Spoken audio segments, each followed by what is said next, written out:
C'est l'une des préoccupations majeures des habitants des Pays de la Loire, au cœur de la campagne, à 2 mois des élections municipales. La difficulté à se loger touche presque tout le monde. À Nantes, Angers ou sur le littoral, les prix explosent, mais hors des grandes villes aussi, se loger coûte très cher, notamment si l'on prend en compte les frais de déplacement et d'énergie. Alors, que peut Montmaire face à la crise du logement ? Bienvenue dans Dimanche en politique.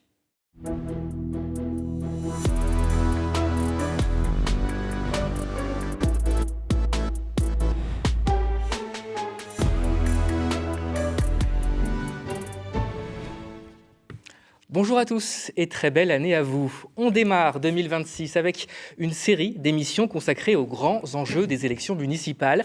Avant la sécurité et l'environnement, les prochaines semaines, on démarre donc avec le logement, avec mes 4 invités. Bonjour Loïc Quentin. Bonjour. Vous êtes le président de la Fédération nationale de l'immobilier et vous exercez à Nantes. Bérangère Feufeu, bienvenue. Merci. Vous êtes la coordinatrice régionale de l'association de défense de consommateurs CLCV et vous exercez à Angers. Damien Martineau, bonjour. Bonjour. Vous êtes le président de l'association régionale HLM des Pays de la Loire et vous exercez en Vendée. Tout à fait. Enfin, Isabelle Ray-Lefebvre, bonjour. Bonjour. Vous êtes journaliste spécialisée sur les questions de logement. Pendant plus de 20 ans, vous avez exercé au journal Le Monde. Alors, on va tout de suite commencer à parler de cette question du logement avec une première question rapide que je veux poser à tous les 4. Lorsque vous pensez à la situation du logement dans notre région, quel est le premier mot qui vous vient à l'esprit, Loïc Quentin ? Pénurie d'offres. C'est très clair. On va lui demander qu'un mot. Quant à vous, Bérangère Feufeu ? Synonyme, manque de logement. Avec les conséquences pour les habitants, évidemment. Pour les habitants, voilà. Même question pour vous. Manque structurel de logement. Aujourd'hui, quand il y a un logement social qui se libère ou qui est mis sur le marché, entre guillemets, on a 6 demandeurs qui sont disponibles pour le prendre. Donc, et c'est la moyenne. C'est-à-dire qu'il y a des écarts forts entre les secteurs de tension forte et les secteurs moins tendus. On y reviendra. Un parc social complètement saturé. Quant à vous également, un mot ? Alors, c'est pénurie de logements, mais j'ajouterais de logements accessibles financièrement. Parce que la France est quand même dotée d'un parc de logements assez conséquent. Mais ce parc de logements est de moins en moins accessible à une grande partie de la population. Et en fait, ce n'est pas qu'un phénomène français, mais c'est un phénomène européen aussi. Et c'est ce que vous décrivez dans un livre que vous avez fait paraître, Halte à la spéculation sur nos logements, qui est paru aux éditions Rue de l'Échiquier. Et vous, qui nous regardez, quelles sont les difficultés que vous rencontrez par rapport au logement ? Vous pouvez réagir à cette émission en scannant le QR code qui s'affiche en bas de l'écran. Dans un instant, on ira voir ce qu'en disent les candidats aux élections municipales dans une ville emblématique de cette crise, les Sables-d'Olonne en Vendée. Mais d'abord, on va s'intéresser aux 2 premières villes de notre région, où Angers et Nantes, où les prix de l'immobilier se sont envolés. Regardez, ils s'établissent bien au-delà de 3 000 € le mètre carré. Et en 25 ans, ils ont augmenté de 160 à 170%. C'est 4 fois plus vite que nos revenus. Alors, pour les habitants, la conséquence, c'est le fait de se sentir exclu du centre-ville. On va écouter ces paroles d'Angevin. J'aimerais bien devenir propriétaire. En revanche, les prix de l'immobilier ont beaucoup augmenté sur Angers. Je suis arrivé sur Angers en 2018 et là on est en 2025 et les prix ont fortement augmenté et je ne suis pas sûr d'avoir les capacités de pouvoir acheter. J'habite dans une maison que j'ai achetée l'année dernière. On l'a achetée à 2, la moitié de mon salaire dans le remboursement du prêt. Que pour ma part. J'habite dans une maison à Saint-Mathurin-sur-Loire, à peu près une quinzaine de kilomètres de mon travail. Ça a été, on va dire, plus la maison que le choix de la location, on va dire, parce que c'était pas possible d'acheter sur Angers. Je suis médecin gastro-entérologue.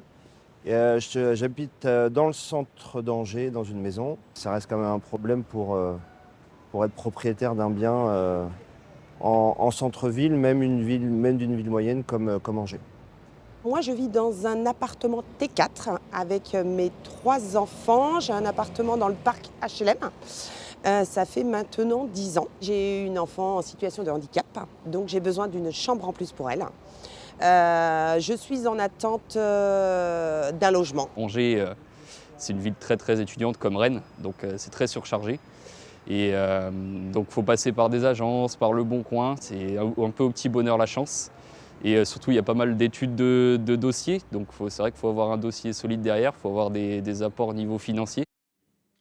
Voilà, des étudiants, des familles, des actifs qui disent on n'arrive plus à suivre, on n'arrive plus à acheter ou même louer. Bérangère Feufeu, vous qui connaissez les dossiers, qui accompagnez ces personnes, quelles sont les galères qui reviennent le plus ? Tout simplement l'accès. Sur le parc privé, on a vu ce jeune là qui témoigne. Donc nous, à Angers, ça a vraiment été une problématique importante pour de nombreux étudiants. On est une ville dynamique avec beaucoup d'étudiants, donc ça c'est très positif. Mais c'est vrai que tout le parc a été saturé, y compris le parc privé, qui normalement répond à ces besoins-là. Donc avec des étudiants qui dormaient au camping, dans leur voiture. Il y a des adaptations maintenant, beaucoup plus de colocation, dans le parc privé, un peu dans le parc social aussi. Voilà. Et sur l'accès au logement social, c'est des familles qui restent, comme la dame qui témoignait, dans des logements trop petits par rapport au nombre de personnes ou avec des besoins spécifiques ici du handicap. Voilà. Et pour accéder au logement social aussi, c'est des délais qui s'allongent, globalement 2 ans, 2 ans et demi. Donc il faut trouver des solutions temporaires et c'est pas toujours évident. Je crois que si je peux rebondir sur le logement social que vous connaissez bien. Oui, et sur le problème des villes où on trouve pour les jeunes et de l'emploi et des formations, le logement, c'est aussi un problème de mobilité.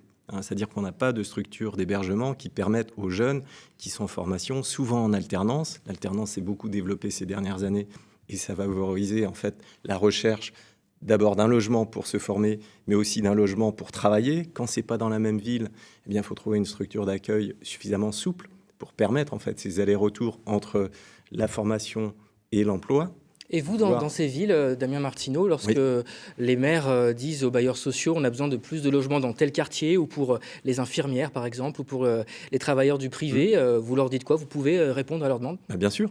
Aujourd'hui, en fait, la chance du secteur du logement social, c'est d'avoir une cadence de production qui, alors certes, sur la durée longue est en baisse, mais qui reste, qui est moins influencée par les problèmes du secteur immobilier. C'est-à-dire qu'on est, comme on dit, contracyclique, et ça nous permet, je pense à l'hébergement notamment, de travailler avec des structures qui savent accueillir ces jeunes sur des baux courts, flexibles, mais pour pouvoir produire ces logements en quantité suffisante, il nous faut du foncier, il nous faut les aides qui vont bien, etc. etc. Et on revient à la situation qu'on a décrite. Voilà. Isabelle Relefebvre, ça c'est le constat. Maintenant, pour revenir à la question, et d'ailleurs au titre de l'émission, que peut faire mon maire pour répondre à la crise du logement ? Le maire, en fait, il a beaucoup de pouvoir, il faut l'expliquer. C'est notamment, il peut signer les permis de construire, il peut signer les documents d'urbanisme, et ça passe notamment par le PLU, le plan local d'urbanisme. Expliquez-nous. Oui, c'est lui qui tient le crayon pour dessiner le plan local d'urbanisme, qui définit les zones constructibles et ce qu'on construit. Et maintenant, il peut même aller jusqu'à la possibilité de dire on construit du logement et du logement de résidence principale. Mais ça, c'est une compétence d'urbanisme extrêmement importante, qui est maintenant aussi intercommunale. Mais ça, c'est sur le flux, c'est sur les nouveaux logements. Et il a aussi des pouvoirs sur les logements existants. Il peut essayer de réguler le nombre de résidences secondaires. On y reviendra un peu plus tard dans l'émission. Ouais, en majorant la taxe d'habitation. Il peut aussi encadrer les loyers privés. Il peut aussi faire quelque chose qui est assez difficile à faire, c'est lutter contre l'habitat insalubre et indigne. Mais ça, c'est une action de longue haleine, assez complexe. Une palette, en tout cas, on le voit, d'actions assez larges. Loïc Quentin, les maires de Nantes et Angers dont on parle, par exemple, eux, pour vous, ils peuvent agir d'abord sur la construction ?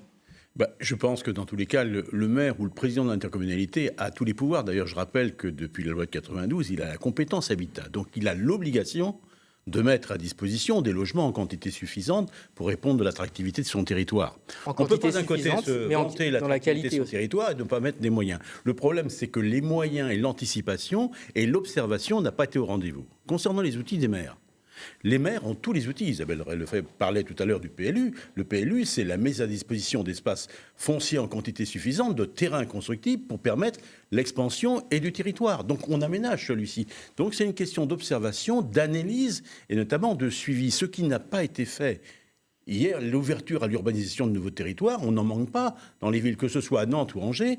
Et aujourd'hui, c'est strictement impossible avec un dispositif ZAN qui compromet. Alors ZAN, juste pour nos téléspectateurs, c'est le zéro artificialisation nette. C'est l'objectif fixé par le gouvernement de réduire l'étalement urbain. Voilà. Et donc, à ce titre-là, on n'a plus cette matière, je dirais, indispensable à la production de logements. Quand on veut construire des logements, il faut. Donc c'est une contrainte pour les maires. Et la question foncière oblige de reconstruire, de détruire la ville, la reconstruire sur elle-même. Densifier, comme on dit. Et densifier avec des coûts extrêmement forts et d'autres contraintes dans l'acte de construire. Ce qui manque aujourd'hui dans la crise aujourd'hui, on est dans une crise du logement. Ce n'est pas une crise de l'immobilier, une crise du logement. Et aujourd'hui, c'est le néant. C'est l'incapacité des politiques publiques, à la fois nationales et locales, à trouver de l'arbitrage et prendre les bonnes mesures parce qu'il y a tellement de contraintes et je dirais d'obligations et réglementaires qu'aujourd'hui, produire du logement qui est absolument indispensable à l'accompagnement de l'évolution de la population est quasiment mission impossible. Donc là, vous décrivez l'état du marché immobilier. C'est un marché finalement à deux vitesses. C'est ça qui est assez notable dans notre région. On va regarder tout de suite une carte qui montre d'un côté à l'ouest de la région, en rouge, vous voyez les métropoles ou le littoral, où là, le prix au mètre carré des maisons est le plus élevé. Et vous voyez à l'est, notamment en Mayenne ou en Sarthe, au contraire, des zones où là, les maisons ont du mal à se vendre, pour dire les choses, parce que ces territoires perdent des habitants. Et dans ces territoires-là, périurbains ou ruraux, Bérangère Feufeu, quelles sont les difficultés que rencontrent les habitants ? Les difficultés, elles sont toujours plus importantes pour les habitants les plus fragiles, avec des revenus moindres. Et ça peut toucher des propriétaires aussi, qu'on dit impécunieux dans ce cas-là. La rénovation des logements, par exemple ? La rénovation des logements anciens avec des consommations énergétiques importantes qui deviennent très très lourdes pour une petite retraite, voire un minima retraite à 900 et quelques euros.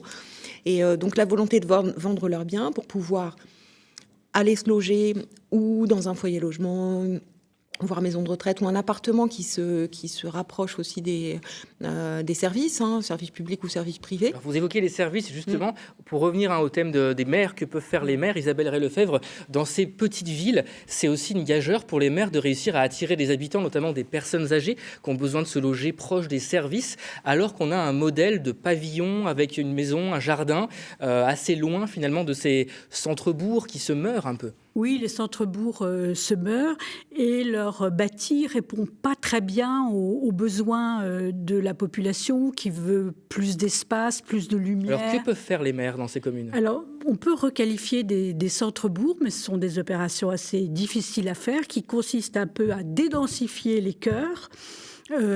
Pour créer des îlots où il y a peut-être un peu de jardin, un peu de terrasse, etc. Ça veut dire détruire de la surface habitable. Ça coûte cher. Ça coûte cher et la rentabilité n'y est pas puisque c'est des logements qui coûtent pas très cher.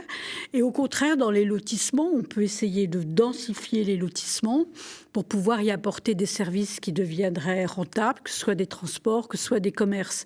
Mais les règlements de lotissement empêchent beaucoup de densifier ces lotissements. Ce qui empêche aussi les maires, Loïc Quentin, justement, je voulais vous poser une question par rapport à cette problématique-là, c'est qu'on le voit depuis quelques années, il y a de plus en plus de recours des habitants dès qu'il y a un projet de construction de logements. On connaît l'adage maire bâtisseur, maire battu aux élections. Oui. Il y a de plus en plus de recours. Demain, ça, c'est une difficulté aussi. Un maire sans grue, maire battu. Voilà. Donc, ça va changer la face du... Il y a un dilemme, en tout cas. Absolument. Je dirais que le recours contre le permis, il date depuis 30 ans, dans tous les cas. Et aujourd'hui, la loi Elan a assoupli le dispositif. Donc, c'est même plus un sujet aujourd'hui, c'est la lenteur, je dirais, de la mise en œuvre d'une opération entre la volonté de réaliser une opération et, je dirais, la finalité de celle-ci, c'est 4 ans. Voilà. Donc aujourd'hui, on est sur un 100 000 feuilles réglementaires, je dirais, qui nous empêchent d'être rapide, efficace et dans ces millefeuilles réglementaires, il y a aussi les recours de plus en plus nombreux, quand même, malgré tout, auxquels les maires doivent faire face. À s'estomper, mais c'est parce que aussi, je dirais, on s'inscrit dans des îlots qui sont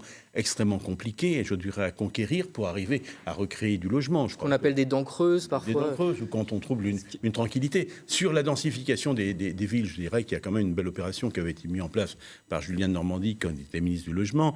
C'est les opérations Cœur de Ville, 240 villes, et notamment l'action Cœur de Ville, qui a permis à beaucoup, je dirais, de villes moyennes de se redensifier, redynamiser. Je pense à des villes comme Narbonne, des villes comme Béziers, des villes qui ont permis de retrouver une dynamique économique. Dans notre région, le programme Petite Ville de demain, oui. Il y a Guérande. Tout à fait, qui rentre dans ce cadre-là. Qui rentre dans ce cadre-là, mais en fait, cette action Cœur de Ville, elle a consisté à protéger le commerce ou à faire revenir des commerces, etc. Mais pas énormément sur le logement. Mais faire un lien entre les deux. Il faut maintenir le commerce pour pouvoir faire venir les habitants. Pour abonder dans ce sens, je pense que les maires ont des outils à disposition. Je connais bien la Vendée. On a un établissement public foncier qui intervient beaucoup sur des communes rurales pour justement opérer ces transformations nécessaires, faire revenir du logement contemporain rénové dans les centralités pour permettre justement aux personnes âgées qui sont demandeuses de proximité. Il n'y a pas que les personnes âgées, aussi les jeunes, les familles. Le logement social, Damien Martineau, il est indispensable partout dans la région, pas seulement dans les grandes villes. On va voir tout de suite deux chiffres assez marquants. Vous voyez ce parc de logements sociaux saturé. En 5 ans, vous voyez plus 30% de demandes et moins 20% d'attributions. Alors qu'en parallèle, il y a eu la hausse des taux d'intérêt. Ça veut dire qu'il y a des propriétaires qui ne peuvent plus acheter, qui restent dans des logements, des locations.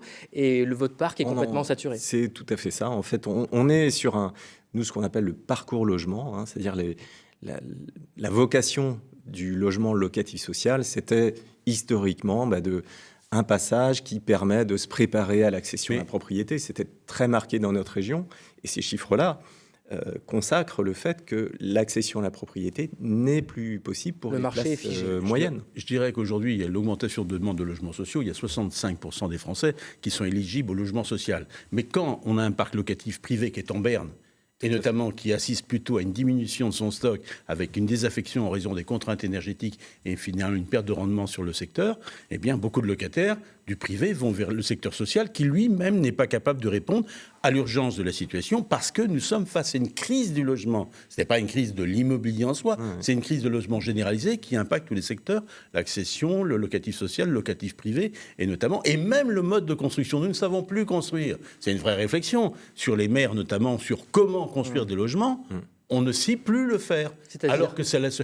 Parce que je dirais aujourd'hui, entre le coût du foncier, les normes réglementaires, la rareté des entreprises, les contraintes énergétiques, les RE 2020, etc., toute la réglementation thermique, toutes les obligations qui sont faites, les taxes, l'ensemble du produit, et notamment aussi l'obligation de vendre aux bailleurs sociaux une prix de production inférieur des fois au prix de revient, fait que le prix de revient de l'immobilier neuf dépasse largement et est complètement décorrélé du pouvoir d'achat des ménages. Et finalement, les opérations ne se bouclent pas. Se bouclent pas. Et cette crise du logement, elle a un autre visage dont on va parler tout de suite sur le littoral, avec la multiplication des meublés touristiques et des résidences secondaires. On va aller tout de suite dans une ville de notre région qui est vraiment emblématique de cette situation. C'est les Sables-d'Olonne, en Vendée. Vous allez le voir, la campagne des municipales est occupée largement par cette question.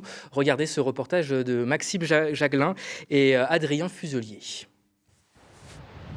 Par tous les temps, été comme hiver, vous êtes nombreux à venir vous ressourcer aux Sables-d'Olonne. La ville compte environ 15 000 résidences secondaires, soit plus d'un logement sur 3. C'est l'une des proportions les plus importantes de France.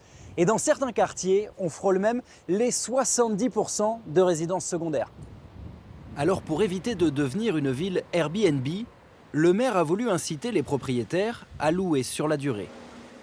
La ville des Sables-d'Olonne, c'est une station qui est née du tourisme, mais pour autant, c'est une ville qui vit à l'année. Et donc, on se donne les moyens d'accueillir à l'année sans engendrer forcément de nouvelles constructions. Mais pour ça, il a fallu sortir le carnet de chèques. Une aide financière pour convertir des logements qui sont en résidence secondaire, pour les passer à l'année. Pour les plus grands logements, ça peut être jusqu'à 10 000 € sur 3 ans. Donc on a 2 000 logements qui étaient en location touristique et qui sont passés en location à l'année. Donc c'est un bilan très positif. Une aide financière en guise de carotte, mais il y a également le bâton de la taxe d'habitation. Le maire a aussi décidé de mettre en place une surtaxe de 60% sur les résidences secondaires, une mesure qui divise les candidats au municipal. La surtaxe aujourd'hui sur les résidences secondaires, elle sert avant tout à remplir les caisses de la ville. La surtaxe ne crée pas de logement. Elle ne loge pas plus de personnes. Ce candidat de droite veut plutôt augmenter le nombre de biens sur le marché. Aujourd'hui, ceux qui travaillent au Sable d'Olonne ne peuvent pas se loger. Je vais réhabiliter des logements. Je vais construire, si nécessaire. Je veux qu'une nouvelle génération puisse s'installer au Sable d'Olonne.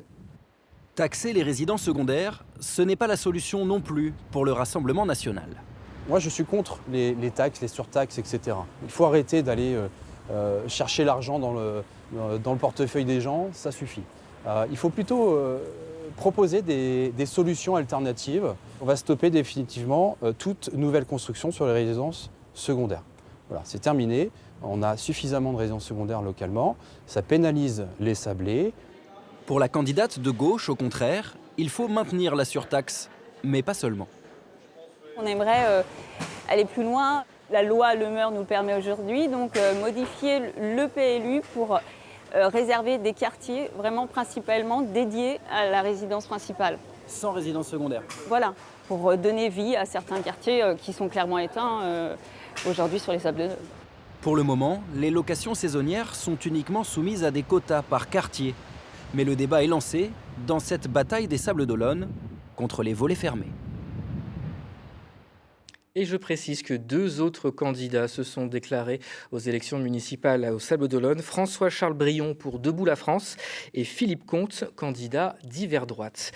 Isabelle Ray-Lefebvre, lorsque on voit ce reportage, on parle de ces règles restrictives pour limiter les locations touristiques. Est-ce que c'est vraiment puissant ou est-ce que c'est un effet d'annonce ? Alors la taxe sur les résidences secondaires, elle n'est pas très dissuasive. Mais c'est quand même un signal qui est adressé à la population en disant on veut des résidences principales.